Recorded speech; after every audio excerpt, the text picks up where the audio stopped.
മഹാരാഷ്ട്രയിലെ അഹമ്മദ് നഗറിൽ കിണറ്റിൽ വീണ പൂച്ചയെ രക്ഷിക്കുന്നതിനിടെ അപകടം. കിണറ്റിൽ വീണ 5 പേർ മരിച്ചു.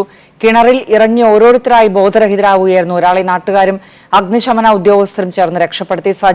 സജിൻ ഏറെ ദാരുണമായിട്ടുള്ള ഒരു സംഭവമാണ്. ഒരു പൂച്ചയെ രക്ഷപ്പെടുത്താൻ ഇറങ്ങുന്നു, 5 പേർക്ക് ജീവൻ നഷ്ടമാകുന്നു. രജനി, ഇന്നലെ വൈകിട്ടോടെയാണ് ഈ അഹമ്മദ് നഗറിലെ വാഗ്മി ഗ്രാമത്തിൽ ഇങ്ങനെ ഒരു സംഭവം ഉണ്ടാകുന്നത്. രക്ഷാദൌത്യത്തിനിടെയാണ് 5 പേരും മരിച്ചത്. അതായത് പൂച്ച ഈ കൃഷിയിടത്തിലെ ഉപേക്ഷിക്കപ്പെട്ട കിണറ്റിലേക്ക് വീഴുകയായിരുന്നു. പൂച്ചയെ രക്ഷപ്പെടുത്താൻ ആദ്യം ഇറങ്ങിയ ആളാണ് ബോധരഹിതനായി വീണത്. ഇയാളുടെ കരച്ചിൽ കേട്ട് രക്ഷപ്പെടുത്താൻ പിന്നാലെ ഇറങ്ങിയ ഓരോരുത്തരായി ബോധരഹിതരായി കിണറ്റിലേക്ക് വീഴുകയായിരുന്നു. അങ്ങനെ പൂച്ചയെയും ആദ്യം ഇറങ്ങിയ ആളെ രക്ഷപ്പെടുത്താൻ പിന്നാലെ ഇറങ്ങിയവരാണ് ഈ അപകടത്തിൽ പിന്നാലെ പെട്ടത്. എന്തായാലും 6ാമതൊരാൾ കൂടി ഇറങ്ങിയിരുന്നു. ഇയാളും ബോധരഹിതനായി കിണറ്റിൽ വീണെങ്കിലും നാട്ടുകാരും അഗ്നിരക്ഷാസേനയും സംഭവസ്ഥലത്തെത്തി ഇയാളെ രക്ഷപ്പെടുത്തി ആശുപത്രിയിൽ എത്തിച്ചു. ഇയാളുടെ നില ഇപ്പോൾ ഭേദപ്പെട്ട രീതിയിലാണ്. കുഴപ്പമൊന്നും